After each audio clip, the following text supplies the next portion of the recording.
the extreme nature of her injuries, they identified that she could be DOA on arrival. So when she arrives on the scene, the ER docs believe that she will not make it through the night.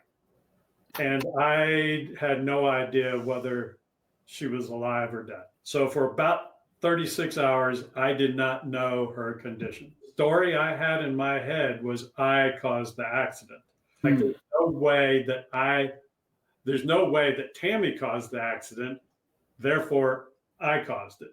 And because I didn't know what condition she was in, I thought I killed my wife. So for 36 hours, that's the story that was in my head. My name is Brian Fretwell, and this is the Finding Good podcast. The interview you're about to hear is going to be a little different than ones you're used to on most podcasts. We'll be talking to people who have overcome really hard things. Only, instead of focusing on what they did, or even the advice they might have, what we're going to look into is how connection, community, their relationships, and their interactions with others help them do those hard things together. As a coaching consultant for 20 years, my job has been primarily to help people communicate their value using the science of connection.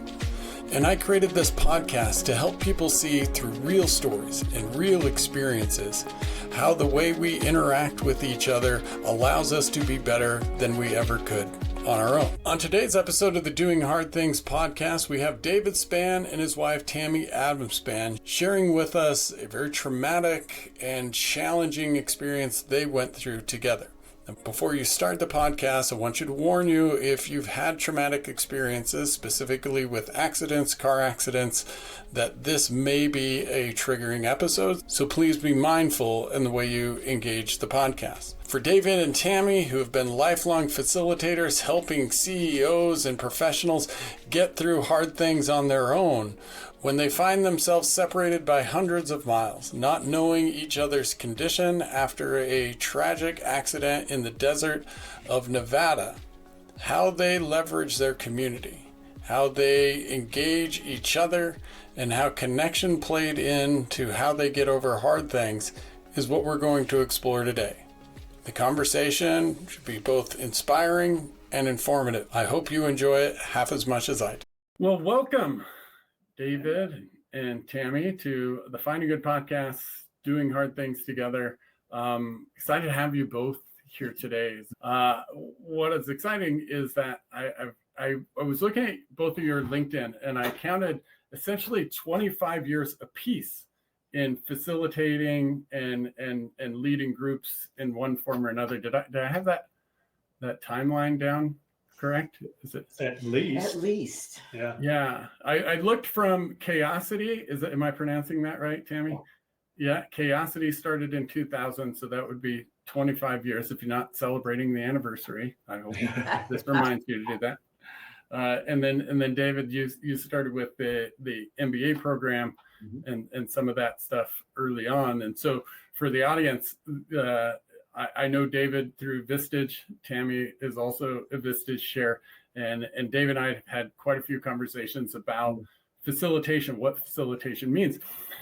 And with that, like, that's one of the things I was really so excited that you both said yes to the invitation of coming on the podcast, because how I look at it is you all are very much in the community building space.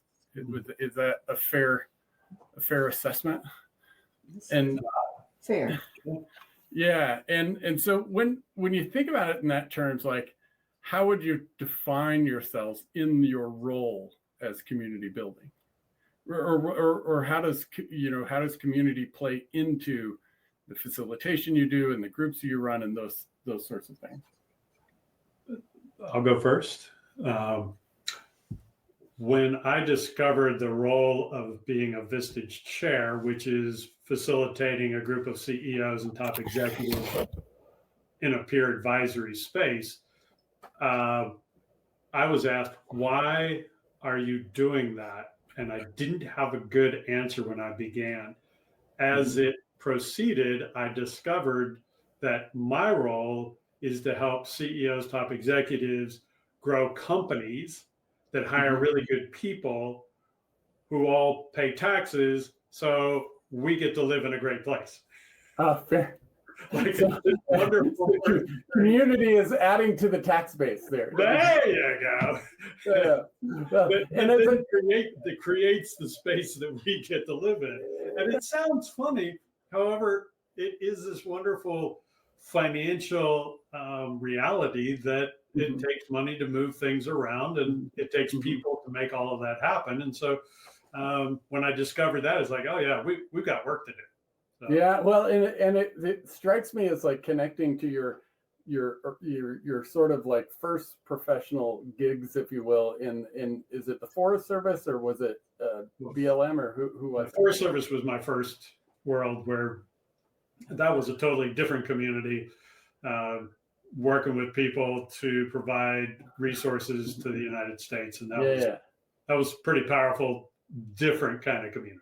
Yeah, well, I was just connecting I'm going to grow this tax base so that, the folks that are, doing my former job can have a paycheck, right? There you go. That's another way. Yep. I like it. Yeah, Tammy, how about you? Well, for me, facilitation was my first love, meaning companies invited me in because they needed to have conversations that they didn't know how to have. And when I say have conversations, it was things like a project team was going a different direction, or an obstacle had come up and the team didn't know how to get over the obstacle or where they were going now. Or they didn't understand that what they were doing was a process and how that process worked and how they could improve it. So all group kind of dynamic things. And I've always been intrigued by that.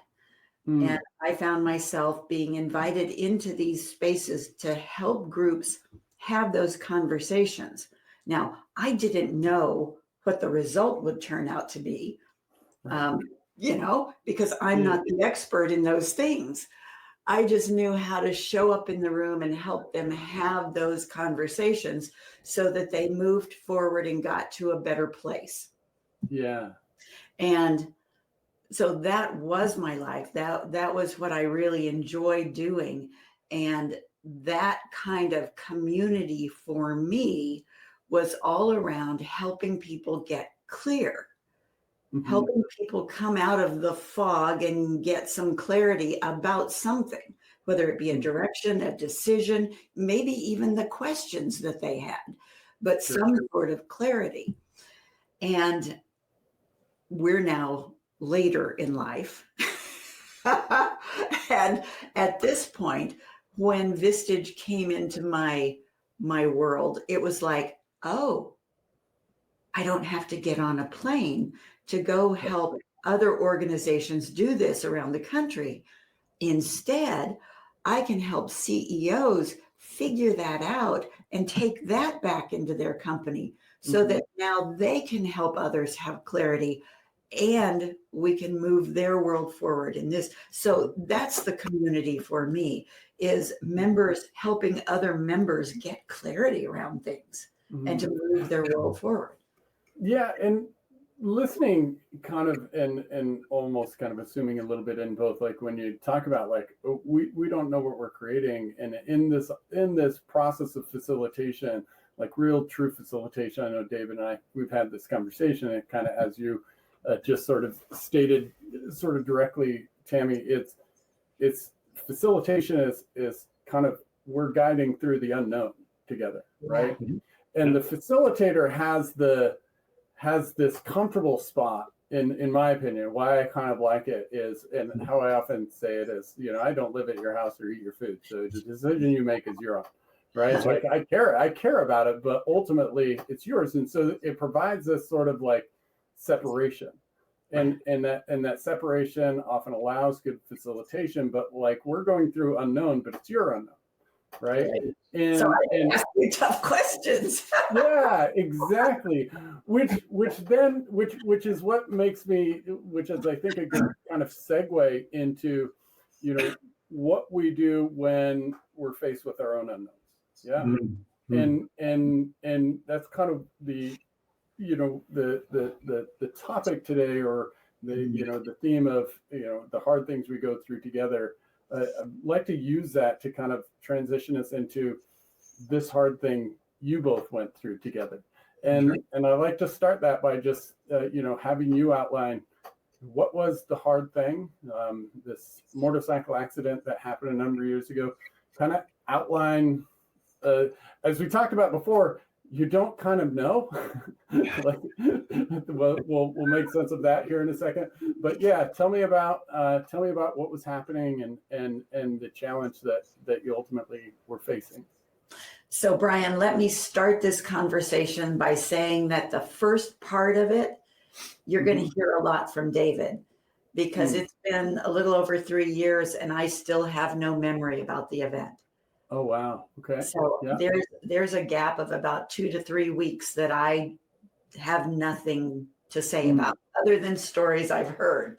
Sure. So David can tell that part of the story. Yeah. And for any listener, what I'm about to say could be traumatic.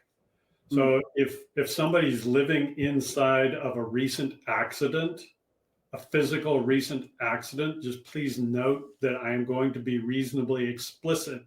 So you may just kind of jump forward in this interview, skip over the description, and then come back and hear what we did with it. Yeah. To be very specific, May 22nd. Well, what? Tell some background that we did ride together for a while. Yeah. So this is a motorcycle accident. 2 motorcycles. Tammy's riding one. I'm riding another one. We've done it for years. We've done it for years. May 22nd, 2022 was the date of the accident. We've ridden probably over 100,000 miles together. The different continents. Yeah, the longest trip was touching all 4 corners of the United States: Northwest, Southwest, Southeast, Northeast, and back across Canada. 13,500 miles, 48 days. The entire North and South Islands of New Zealand. We rode a lot together. We were very comfortable riding together. We started every morning with the mantra, if something happens today and I don't make it to the end of the day, please tell everybody it was my best day. We always had that mantra every day, including May 22nd. On May 22nd, we were heading out of Winnemucca, Nevada, and we were heading south, and we were going to end up coming back into Bishop, California for the night. We were on Highway 6. There's from Bishop to Tonopah, there's a Highway 6. It goes pretty much east-west. And we were going west. Middle of the desert. Middle of the desert. No human, nothing. For miles upon miles, just a paved road. 2 motorcycles going 70 miles an hour. Now, what we don't know is how the accident actually happened, because there was no other vehicle. There was no animal. To our knowledge, there was no aliens. I'm thinking that it was aliens, but there was very clearly, after the accident, a story that was in my head that I told the state trooper was true. In fact, I told him I was at fault.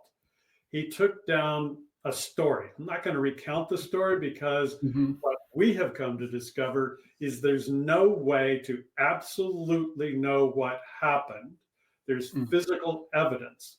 The physical evidence said we would have been riding staggered, and somehow the back end of my bike and the front end of her bike hit each other. There's actual physical evidence of her front being messed up and the back end of mine being messed up. So there was a hit. We don't know how.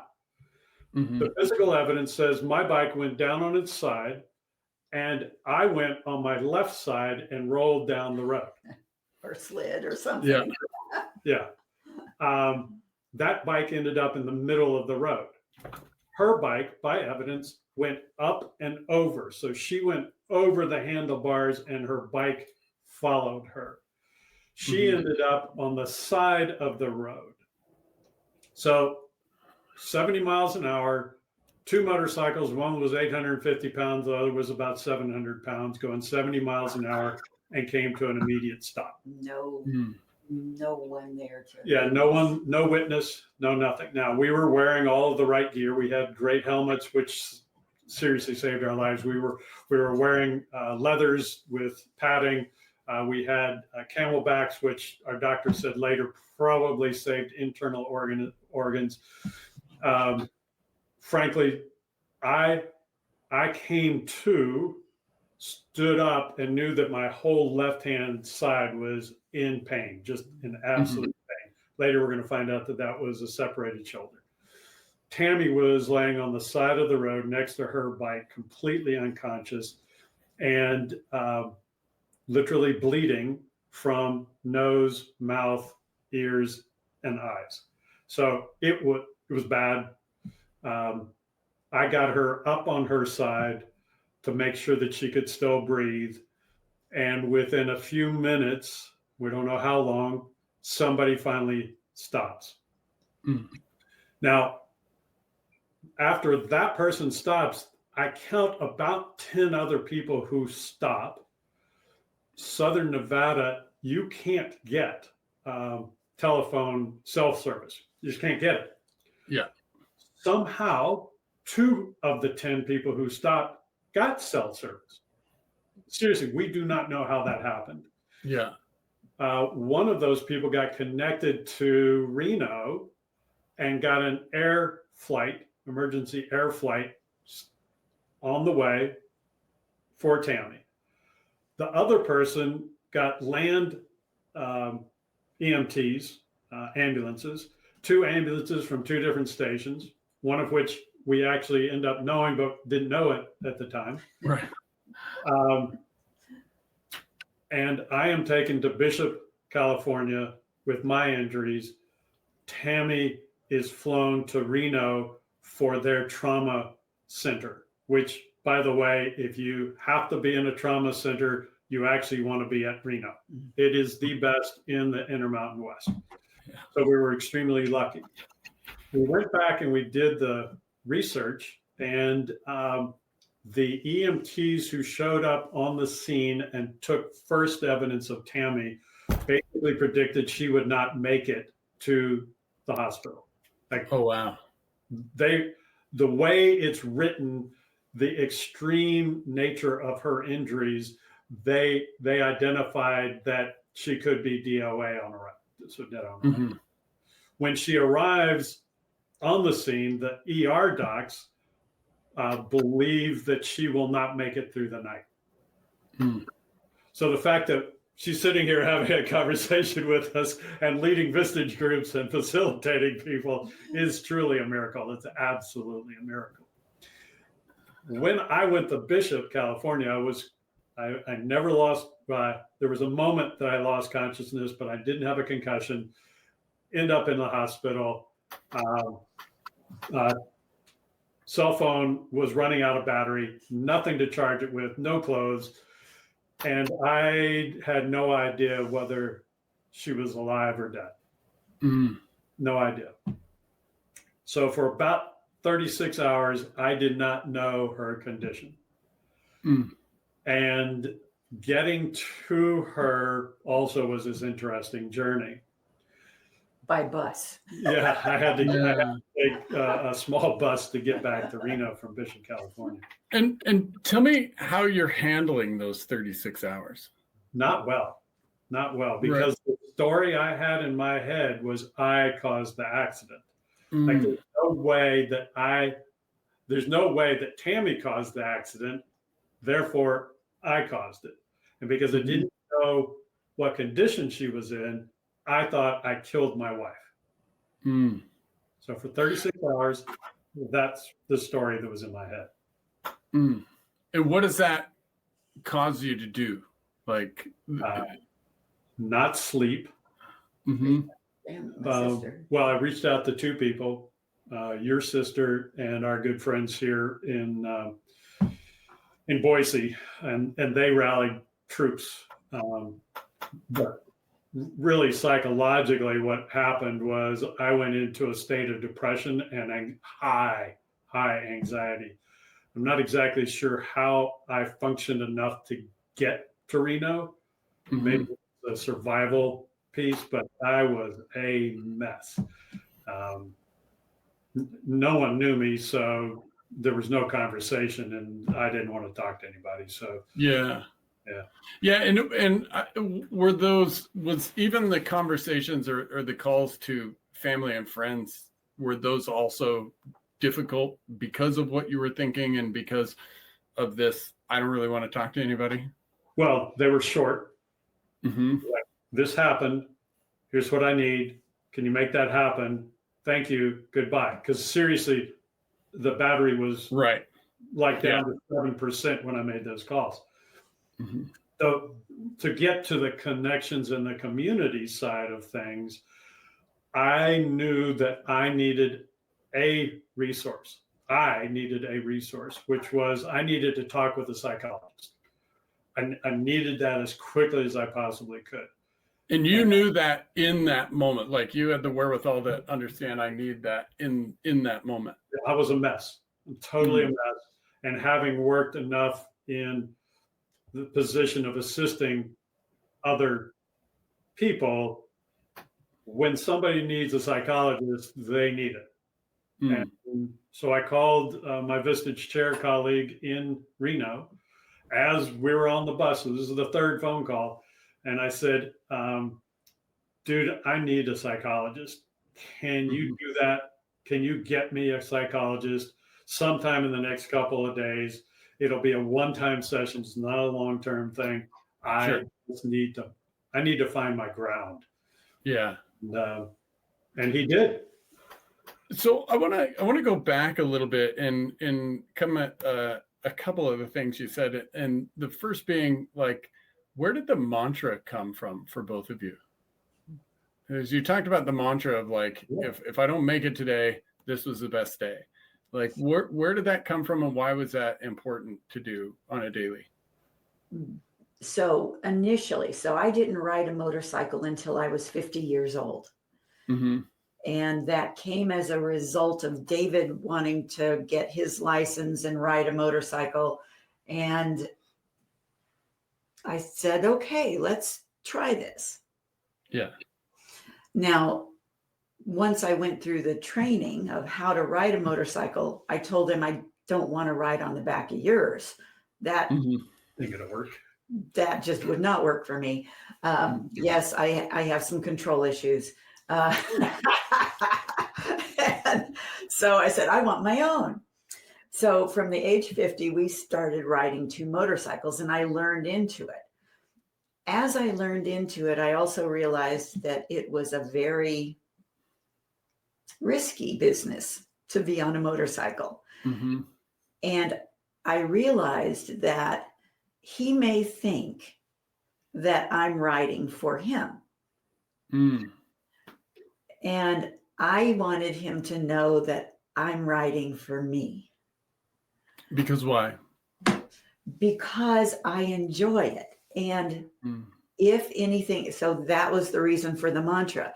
Every morning, I wanted that we were on a motorcycle ride. I wanted to free him from any burden of carrying guilt around. She was only riding for me, and then she died.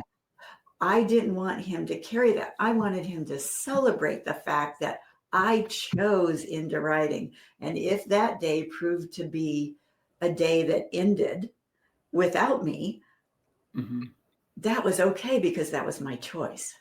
And over time. Does that make sense? Yeah, for sure. Yeah, it's that we're in this together, not right. I'm dragging you along or you're dragging me along. It's anybody that's been in a relationship or a marriage, certainly for more than 10 minutes, understands that there's the stuff we do because the other person likes it, and stuff they do because we like it. And it's different when we both like it, right? Yeah. And over time, because of all of those miles, all of those days getting up, loading the bikes, getting the bike serviced. The bike belonged to her, the bike belonged to me. So by saying it back to her, I gave the gift back, which is today, if it happens, it was my best day. So she was giving me a gift, and over time it was like, oh no, I can extend that gift back. So then it became a mantra. And it strikes me that there was this very intentional, like, making sure, using Tammy's words, that we don't feel guilty, right? That you're not a burden, that I'm not a burden. And yet what it sounds like is when the accident happened, because of how it was framed, certainly in your head, David, like it sounds like that guilt was at high level, DEFCON 5, right? Yep. And so now you're, you've made the connections and you're into the hospital. And I think it's just worth noting that, to have the wherewithal to call and ask for help, and then to do the other two, those are it sounds like that was as much your training coming aboard as it was, like just this natural thing that you would do, because those sound like really challenging things for anyone. And then for you to be able to do that in there sounds like a little bit of your training, right? But also trying to make the most of it, or what was the focus for you? As weird as that might sound. Well, let me answer the first question. Was it training? Absolutely. And I think one of the opportunities for people listening to your podcast is to figure out what frameworks can we begin practicing, so that in the moment we have to do it, the practice has been there, right? Because I was a wildland firefighter, because I spent a lot of years in crisis management in the U.S. Forest Service, because Amy and I have spent a lot of time working with CEOs and top executives in crucial moments, that training was there to say, okay, this is a crucial moment.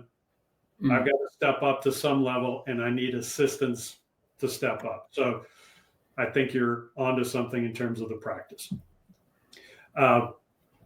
How did that occur in that moment? I would have to have been cognizant of exactly what I was choosing in the moment to be able to answer that question. What I can tell you is that our good friends here in Boise got off the phone, and one of them flew to Reno, one of them drove to Reno. The sister got off the phone, made flight arrangements to go from Tennessee to Reno. My good colleague in Reno jump-started his communication, and a lot of people discovered that we were hurt and we were in Reno from those three. And then in the next few days, I made even more connections. And so take me into, you get to Reno, and then it sounds like other people are coming in. Yep. How are you managing those people? And, what was the diagnosis, right? What did we finally find out? And then how are you managing both yourself and this stream of other people coming in once you found out what y'all were dealing with? Well, I'll jump in and say that while I don't remember, I have gone back and read the doctor's reports, and I've talked to David and my sister and our friends, and the diagnosis was, we don't know. So living in the unknown, it was, we don't know. We don't know what's going to happen with her. We don't know what she's going to be like on the other side of this. We don't know who will show up afterwards. We just don't know. Yeah. The injuries were the lower jaw was broken in 3 places, both mandibles, and the center was snapped. Wow. So her jaw was in 2 pieces, not attached at all. She had a compound fracture. She had a broken nose. gash across here, severe head trauma. Now they never diagnosed her as concussed, which is interesting as a distinction. Don't need to go into it, but significant head trauma. A little bit. The reason why head trauma designation is important is because seriously, the neurologist doesn't know what's going to happen. This is what Tammy just said. The cool thing, on the second day, the neurologist said, here's the good news. The brain is not expanding. It is not creating pressure on the inside. So we don't need to do any surgery. Yeah. That's really good news. However, you did say, we don't know what her cognitive ability is going to be. Right. And at that moment in time, our good friend standing there, and I turned and I said, look, I make you a sound promise, and I'll make this promise to Tammy when she can hear it, is that no matter who she is, she's mine. Period. No matter who she is, she's mine. Why was that important for you to say? Because I've seen other brain injured people become not the spouse you married. And I just recommitted without any ceremony, just, you know what, whatever this is, we're going to make it through. There's a piece, and I want to connect the two, just brain specifically, as somebody that studies this and in connection, like what you outlined is like, now your brain is experiencing actually the two worst things that our brain experiences. One is uncertainty. An unknown bad is 10 times worse for our brain than a known bad, right? And the second is a detachment, if you will. That's not the correct kind of clinical way of saying it. A detachment of a primary connection, right? And what it sounds like, and I'm just curious how this sits with you, what it sounds like, what we tend to look for in those moments is certainty, right? Certainty for the uncertainty, but also certainty, if you will, in that connection. And it sounds like that statement, you know, conscious or not, was here is what the future is going to be, and kind of, I'm going to create this future. I didn't know what the future was going to be. I did know the commitment into the future was Tammy's alive. She needs me in her life right now to be the caregiver. You got that. Yeah. And whatever that leads to, she has that. So yeah, I chose to open the ground for possibility instead of constraining it to, well, you may not be the woman I married, and if you're not that, then I don't know who I'm going to be for you. Yeah, and what strikes me is that, like, as you say, it's constraining, or as you say, like, that is constraining. It's the I'm going to be here regardless. Right. From a brain standpoint, constrains your, like, doesn't give you other opportunities, so you can focus the little bit of attention you're able to focus. I don't have to get distracted by what's going to happen or what's going to look like. I don't know those things. I do know how I'm going to operate. Yeah. Thank you for the restatement, because I until you just said that, I would not have said it. But yeah, very, very good. Yeah. So with that, like, now I have this path. Right. What was the management of people, but also now, eventually, when does Tammy come back around, and how does that initial communication look? Well, so David started building. And again, this is all hindsight now, but sure. David started building community through Caring Bridge. Caring Bridge. So as an app, there's an application called Caring Bridge. And Caring Bridge, for anybody who's listening, for a traumatic event, is absolutely perfect. It's the place that you can invite as many people as you want to, and all you have to do is give one report. So you say what you want to say for people to consume, and you only do it once. You don't have to make like 10 phone calls. You say, here, I'm going to communicate with everybody in our community here. And I opened it up. I said, anybody who wants to be part of the community in Caring Bridge is welcome to be here. And also, I think again, in hindsight, I think that was therapeutic. Yeah. Because it was a place where David could vent what was going on for him and what was actually occurring in the hospital. And it's provided great reading for me to go back and go, oh. And in fact, if anybody's listening to this podcast wants to, they can still go to caringbridge.com and look for David and Tammy, and you can read the entirety of the event. So it's still out. And I wonder, I love that you pointed to that out, Tammy. It's like it was a therapeutic thing for David, and now we have the story to go back to. But I wonder with David was the decision to go on it doesn't sound like the decision to go on there was about therapy or having the story. It sounds like it might have been more about like efficiency. It was originally efficiency. A lot of people commented that they really enjoyed reading what I put out there, meaning what I was writing was not just a tactical moment by moment, but a narrative of what was going on. So I think Tammy's correct that in the end of it, there was a lot of therapy for me to express myself to a broad community in feeling words, not just in tactical words. So that wouldn't be for everybody. I do think it was highly beneficial.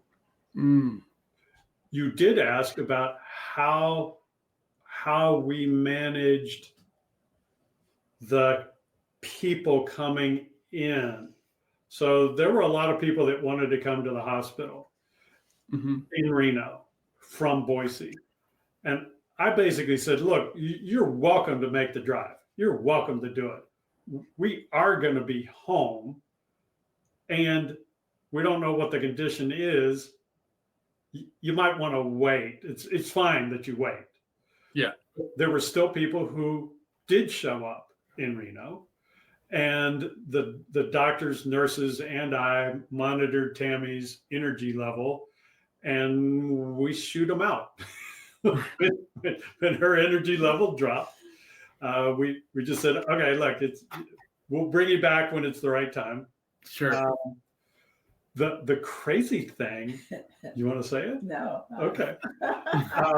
There were several people who had conversations like this, just very lucid. Tammy was extremely lucid, that she doesn't remember at all.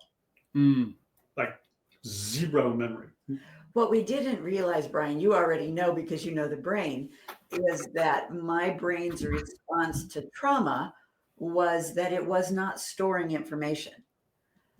So it functioned during the day so that I could have a conversation, I could do whatever I did, but it did not store anything.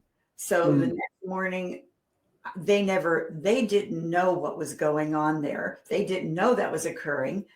I still recognized them because I had long-term memory, but they never inquired about, that person that visited yesterday. Right. So they weren't picking up the short memory loss. Yeah. No. Do you know, and this is just a brain nerdy question of me, was it an impact to the hippocampus of some kind? Like were they able to identify, and I know this is oftentimes the answer is just no, were they able to identify what was actually preventing the short-term memory? So later on in my therapy afterwards, I did have some cognitive therapy with someone who knew the brain, and she was able to then show me pictures and go, okay, so this is where they said it was impacted. And so, yeah. But neither one of us remembers enough to say anything. Mark here. No. It was the red region that they pointed out. Yeah, exactly. Yeah. And it's just fabulous to notice, and this was something I knew before, which is traumatic brain injury is impossible to predict the ability for the person to recover. It's impossible. Nobody can put a percentage of recovery. Nobody. Zero. And if somebody offers it, they're lying and they're misleading. So I knew this, and that's why I made the commitment to Tammy and to everybody who's like, whoever she is, is who she is, and we'll go from there. Of course, he made it when I didn't remember it, but okay. Yeah, so. were there times like because you identified a couple of times like shooing people out of the room, here's how we're going to respond, here's what can and can't happen. Right. Did you get much pushback from any of that? And if it pretty good, just people responded. While Tammy was in the hospital, and even when she got home, it was extremely evident that she was in distress. They ended up wiring her mouth shut. So there's this wire cage on her. She has an injury that today you can't see. She had a big old knot on her head. It was extremely easy to see that she was in distress. So nobody got uppity about anything. Well, and I might actually go the other direction and say a lot of people didn't know. They didn't know how to respond. So the showing up for them was tough. And so we had to find ways to make it easier for people because it was tough. Yeah, tell me about that. What were some of the ways of making it easier for them? And how did you know that they didn't know? Yeah. Well, for example, people that I would have expected to like be right there and show up and say, oh, I want to be helpful, would send commentary through David because they didn't know who I was at the moment. They didn't know how I was, and they were afraid to see it because to see it makes it real. So, That's true. So that was interesting. Again, I was more in that's interesting. Point of view, but right. Yeah. One of the things that I've heard in a number of these conversations, and I'm just interested in your perspective on it, given what you just said, is that, sometimes we go through traumatic things, like just the fact that we're going through it gives sort of a pain or a traumatic thing for others to process too.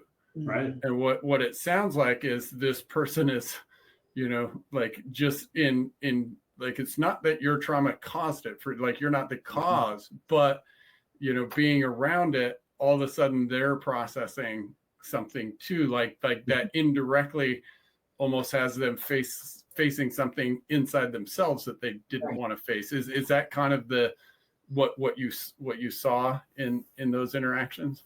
Yeah, I think there was everything from I knew her as this, what is she now? That kind of uncertainty to the normal uncertainty that we all have when somebody goes through something and we don't know how to be helpful. We just don't know what would be of value to them. So we opt for not stepping in because we just don't know. And then we did have friends who had none of that. Yeah. They just stepped right in and said, okay, that's who you are. That's what's going on. Here, I can make this meal. Here, I can do this cleaning. Here, let's move Tammy into a better. So there were probably all three stages of people who stepped fully in, lost no time. And there were some people who were cautious, not wanting to impact. And then the third group is being a little traumatized themselves and kind of waiting for an invite. And you mentioned making it easier for them, right? What were some of the actions that maybe made it easier for them to engage in some point? Okay, well, so this is going to be personal about me, right? So I don't ask for help very well. I figure people have enough going on, so it's really not for me to ask. That puts another burden on someone else. And one of my friends made a statement to me that has stuck with me to this day. And that is, we don't know how to help you, but we want to. So give us the gift of allowing us to help you. Give us the gift. That's a gift. And it was. It was a gift to me and a gift to them. So my husband put me in charge of some things. So he helped me on my road to recovery in ways that I did not really want to be helped. How did I do that any differently? Yeah. Perfect. That sounds like a fantastic definition of marriage, right? We're helping each other in the way we don't want to be helped. Yeah, I love that. Yeah. So I was in a pretty nice little cocoon. Yeah. Pretty nice little cocoon. I was in my sister had bought me a lounge chair that was just so Massaged wonderful, and and I could lay there, and the brain requires lots of rest. So I slept a lot. I enjoyed that little warm cocoon, and then my dogs required me to take them outside. Well, okay, I could do that a little bit because I was learning how to walk and all those things. And then David says, I need to go back to work. So I'm not going to be available to take you to your doctor's appointments. And I want to pause here because I want to go into this, and I want to go into what you talked about, the gift of being, helping when I'm the one, or gift of being able to allow other people to help. I really like, I want to go and explore that. And with the dogs, I want to just kind of, this is sort of a transition point. And with that, because kind of this first half is, mostly David, because he was the one that remembers, right? But also it was David's processing in that. And the question I want to ask both of you, with David first for yourself, and then Tammy for David, is, and it's a question that we often kind of coach people to use in grief, like in the midst of grief, actually. And the question is, like, when you think about from when the accident happened to, you're back home, and maybe even up to this time that it's time to step back out for work, what are you most proud of doing? And with that, we will end the first of 2 episodes of this conversation.